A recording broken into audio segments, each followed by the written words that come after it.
मुझे ये बताइएगा, ये जो नई शक्ल का वायरस है जिसका नाम B117 बताया जा रहा है, ये किस तरह का वायरस है और इसकी इलामात क्या हैं और ये किस तरह फैलता है, थोड़ा सा हमारी आगाही के लिए बताइएगा।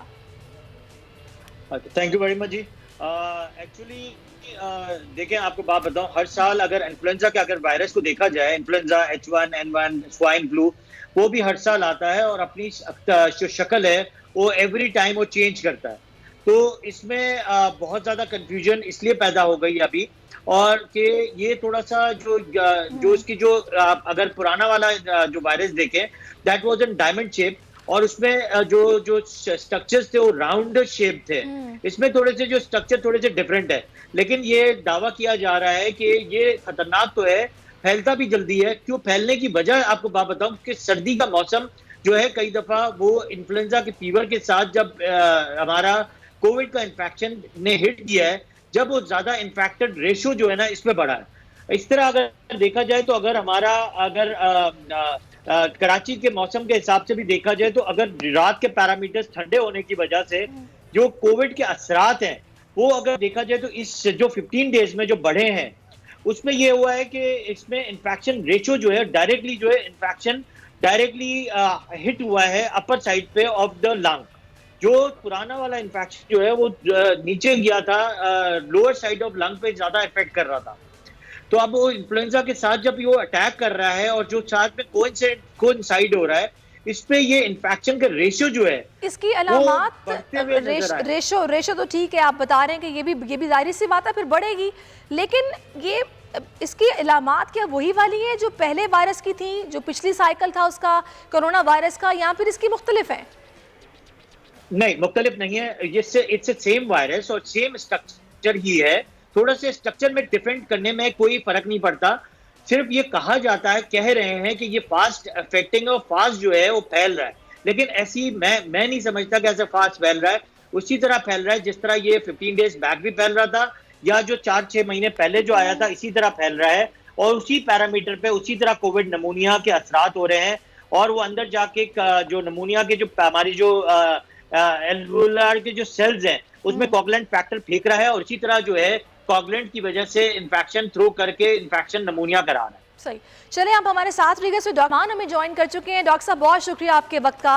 कहिएगा, ये जो आपने बताया है, ये कांटे की शक्ल का छोटा वायरस है जो कि मज़ीद ख़तरनाक है, थोड़ा सा हमारे नाजरीन के लिए, आगाही के लिए बताइएगा कि किस बुनियाद पर आपने ये बताया है। मतलब कुछ चीज़ें जाहिर सी बात है आपने ऑब्जर्व की होंगी, तो कुछ बताएंगे कि किस तरह का वायरस है, इसकी इलामात क्या है और किस तरह पता चला आपको? ये जो बरतानिया में वायरस जिसमें म्यूटेशन हुई हैं, तो उसका जेनेटिक एनालिसिस किया गया है, और उस जेनेटिक एनालिसिस से पता चला है कि इसमें 17 जगह म्यूटेशन आ गई हैं, तब्दीलियां आ गई हैं, और 8 म्यूटेशन जो हैं वो उस जगहों पे हैं जो वो जीन्स जो ये छोटे छोटे कांटे बनाती हैं जी। उस बॉल के ऊपर। ये बॉल के ऊपर बहुत से छोटे छोटे कांटे से होते हैं, स्पाइक प्रोटीन कहलाती हैं। तो इनमें तब्दीली आ गई है, जिसकी वजह से इंसानी खलिए में ये हो जाते हैं, और उसकी वजह से फिर इसका फैलाव जो है वो 70% ज़्यादा बढ़ गया है। तो इसकी वजह से और इसी वजह से अमवात भी ज़्यादा हो रही हैं, और यही बरतानिया में इसकी वजह से बरतानिया को सील किया गया है। तो डॉक्टर साहब, इसमें क्लाइमेट या फिर ये वेदर चेंजेस भी क्या इसमें इफेक्ट कर रहे हैं? वायरसेस जो हैं ये इनमें कॉमनली होता है कि ये म्यूटेट होते रहते हैं, अपनी शक्ल बदलते रहते हैं, हैयत बदलते रहते हैं। तो इनके अंदर ये जो इसका जो आरएनए वायरस है, इसमें तकरीबन 30,000 मॉलिक्यूल्स की एक नेकलेस सा समझ लें, जिसमें छोटे छोटे मॉलिक्यूल्स आपस में जुड़े हुए हैं। तो 30,000 के लगभग मॉलिक्यूल्स होते हैं, उसमें मुख्तलिफ जगहों पर उसकी तब्दीली आ जाती है इनके, जिसकी वजह से उसका बिहेवियर तब्दील हो जाता है। इसमें कुछ एनवायरनमेंट की असर होता है, कुछ फिजिकल चेंजेस, वो अपने आप को वायरसेस में एक टेंडेंसी होती है कि अपनी शक्ल तब्दील करें, और यही वजह है कि अब देखें इतने अरसे से फ्लू का वायरस मौजूद है हमारे साथ, वो हर साल उसकी कुछ शक्ल तब्दील हो जाती है, और अभी तक फ्लू के खिलाफ कोई इफेक्टिव वैक्सीन डेवलप नहीं हो पाई। सही।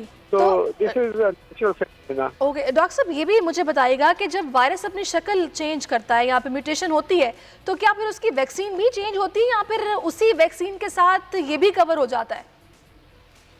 वैक्सीन जरूरी नहीं है कि कामयाब हो।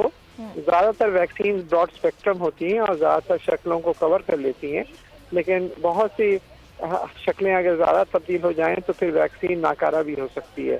तो ये नहीं कहा जा सकता कि हर शक्ल को वैक्सीन कवर करेगी।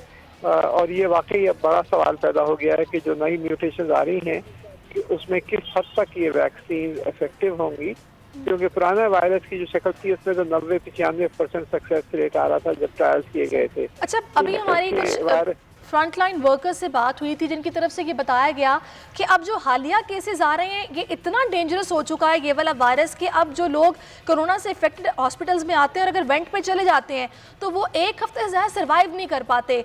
तो ये क्या ये समझा जाए कि क्या ये दूसरी शक्ल भी इसमें इन्वॉल्व होगी? शायद ये वजह है कि अब ये जो रेट है बढ़ता जा रहा है।